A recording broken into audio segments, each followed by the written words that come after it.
Hi friends, இன்றைக்கி வாங்க நம்ம உருளைக்கிழங்கு மசாலா பண்ண போகிறோம். அதுக்கு தேவையான பொருள் இந்த மாதிரி பேபி பொட்டேட்டோ சின்ன சின்ன உருளைக்கிழங்கா எடுத்து வேக வச்சு தோல் உரித்து வச்சுருக்கேன்.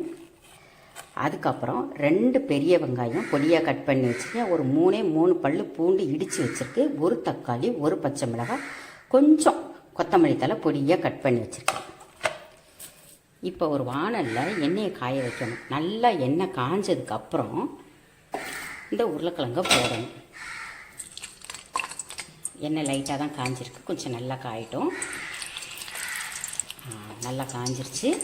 இப்போ இந்த உருளைக்கிழங்கை போட்டு நல்லா ஃப்ரை பண்ணி எடுத்துடணும்.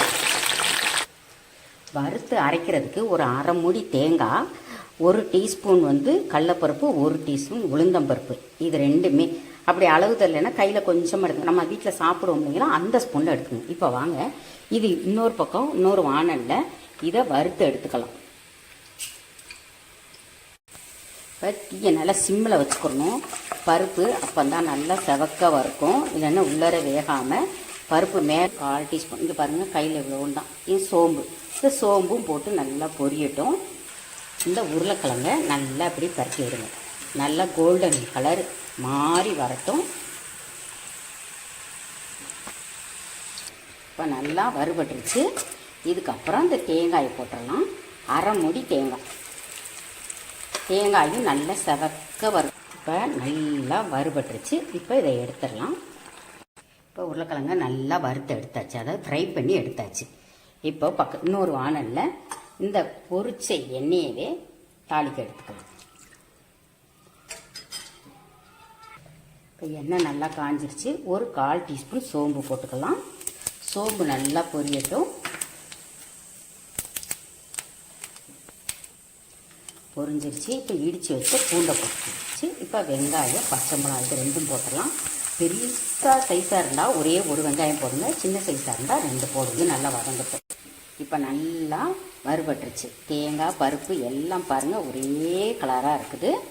இந்த மாதிரி வறுக்கணும். இந்த சட்டிலே வச்சிங்கன்னா சூட்டுக்கே ரொம்ப கரிஞ்சு போயிடும். தனியாக வேறு பாத்திரத்தில் எடுத்து வச்சுட்டு ஆறுனதுக்கப்புறம் நைஸாக அரைச்சிட்டு வந்துடுங்க. இது எல்லாமே நல்லா வதங்கிருச்சு. வெங்காயம், பச்சை மிளகாலாம் நான் ஒரு பச்சை மிளகா தான் காரத்துக்கு போட்டிருக்கேன். அதுக்கப்புறம் நம்ம மிளகாத்தூள் போட போகிறோம். காரம்லாம் உங்கள் விருப்பத்துக்கு ஏற்ற மாதிரி போட்டுக்கோங்க. நல்லா வதங்கினதுக்கப்புறம் இந்த தக்காளியை போட்டுருங்க. தக்காளியோட இந்த கொத்தமல்லி தடவி போட்டுருங்க. இதுவும் நல்லா வதங்கட்டும். இப்போ இதுக்கு உப்பு போட்டுக்கோங்க. இந்த வெங்காயம் தக்காளி அளவுக்கு உப்பு போட்டுக்கோங்க, அப்போ தான் சீக்கிரம் வதங்கும். இதில் ஒரு 1/4 டீஸ்பூன் மஞ்சள்தூள், மிளகாத்தூள் அதில் வேணும் ஒரு அரை டீஸ்பூன். அதே ஸ்பூனில் ஒரு அரை ஸ்பூனு கரம் மசாலா தூள் போட்டுக்கலாம். போட்டு அதையும் நல்லா வதக்குங்க. இதை சிம்மிலே வச்சுக்கோங்க, கரிஞ்சிடாமல். இப்போ இந்த தேங்காய், கடலைப்பருப்பு, உளுந்தம்பருப்பு, சோம்பு வறுத்து அரைச்சிட்டு வந்தாச்சு. இப்போ இந்த வெங்காயம் தக்காளி நல்லா வதங்கிடுச்சு. இப்போ நம்ம என்ன பண்ணலாம், அரைச்சது தூக்கி இதில் ஊற்றிடலாம். இப்போ தண்ணி ஊற்றக்கூடாது. இந்த அரைச்ச விழுதை அப்படியே போட்டு ஒரு பெரட்டணும். பெரட்டிட்டு உப்பு காரம் எல்லாம் செக் பண்ணிக்கோங்க. செக் பண்ணிவிட்டு இந்த பொரிச்ச உருளைக்கிழங்க போட்டுருணும். கொஞ்சம் கருவேப்பிலை போட்டு ஒரு கிளறி நல்லா கிளறி தீயை சிம்மில் வச்சுருங்க. தீயை நல்லா சிம்மில் வச்சு ஒரு 5 நிமிஷம் அப்படியே ஃபுல்லாக மூடாமல் பாதி அளவு மூடி வைங்க. அதுக்கப்புறம் பார்க்கலாம். இப்போ மூடி வச்சு 5 நிமிஷம் சிம்மில் வச்சாச்சு. இப்போ கடைசியில் இந்த ஓரத்தில் எல்லாம் எண்ணெயெல்லாம் நல்லா பிரிஞ்சு வருது பாருங்க, லைட்டாக ஒரு ரொம்பெல்லாம் இல்லை.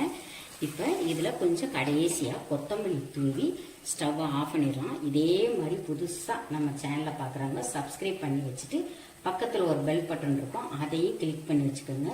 பிடிச்சிருந்தா ஃப்ரெண்ட்ஸ்கள்லாம் ஷேர் பண்ணி விடுங்க. உருளைக்கிழங்கு தேங்காய் மசாலா ரெடி.